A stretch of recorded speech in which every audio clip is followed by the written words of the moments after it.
Desperte e seja feliz. Pelo Espírito Joana de Ângeles, psicografia Divaldo Franco. Capítulo 2. Litígios. Por instinto, a criatura é agressiva e, quando não consegue exteriorizar essa violência, tomba em mecanismos de fuga, de depressão, de amargura. Herança dos estágios inferiores da evolução deve ser canalizada para a aquisição dos valores morais, intelectuais, artísticos, profissionais. A conquista da razão proporciona a transmutação da agressividade, fazendo que haja predominância da natureza espiritual em detrimento da animal no ser humano. Quando o indivíduo não consegue ou não deseja modificar-se, alterando o comportamento para o equilíbrio e o progresso, elege o litígio como forma de autossatisfação, de exaltação do ego. Torna-se contundente, invejoso, ciumento, trabalhando contra o processo natural da evolução. Há momentos para aclaramentos e dissensões em níveis elevados de discordância, não a qualquer hora e por qualquer motivo. Tem cuidado contigo. Deixa que perpasse em ti e te encharque a energia divina, a fim de que superes a tentação de contender ou de te abateres ante os perseguidores contumazes, os litigantes da inutilidade. Herança da natureza animal predominante no ser humano, a tendência ao litígio, à competição, à dissensão, torna-se a pouco e pouco com essa característica do primarismo de que não se libertou, agressiva e hedionda. Dissentir é muitas vezes uma atitude saudável quando não se está de acordo por uma ou outra razão. No entanto, transformar a sua discordância em motivo de litígio é injustificável, somente compreensível por tratar-se de remanescente da inferioridade moral do opositor.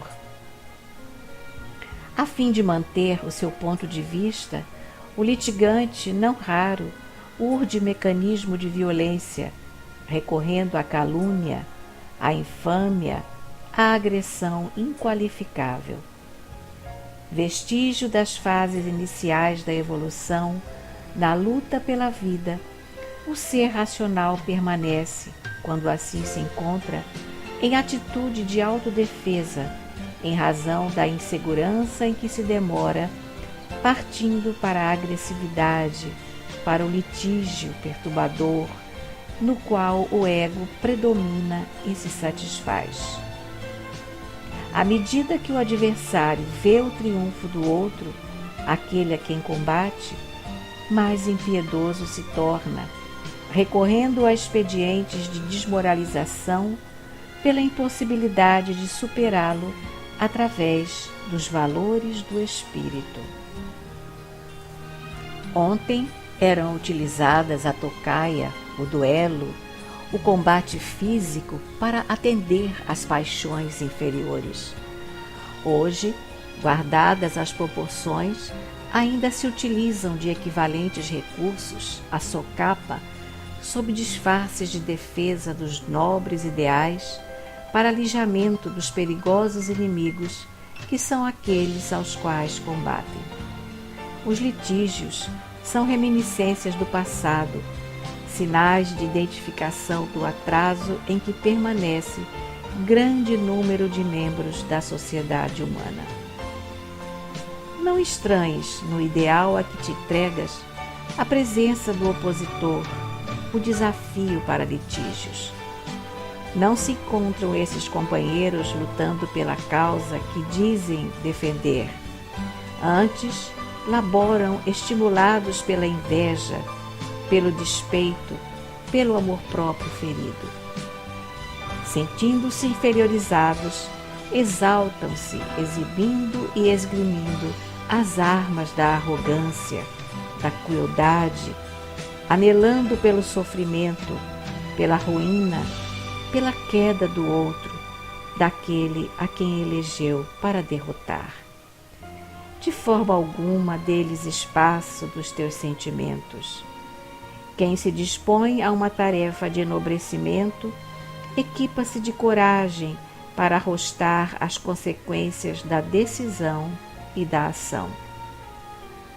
Ignora, portanto, aqueles que se fazem crucificadores, mesmo quando disfarçados de benfeitores, de defensores da verdade, a verdade deles.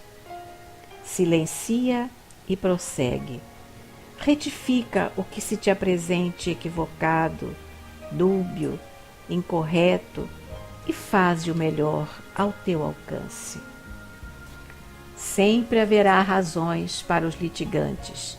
Eles vivem emocionalmente das polêmicas que sustentam.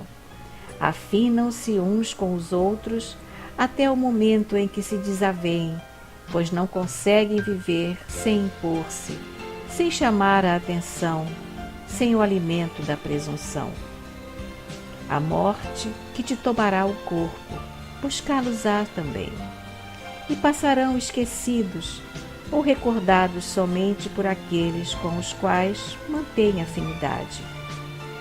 Além da cortina de sombras do corpo, eles mudarão a forma de pensar, de entender, de comportar-se e se recuperarão. Jesus não transitou no mundo sem o sofrer. A cada passo enfrentava-os. Era desafiado pelos litigantes. Allan Kardec também os encontrou entre aqueles que se diziam filiados à doutrina de que ele se fizera o codificador. Todos os homens e mulheres de bem lhes experimentam a militância, a oposição.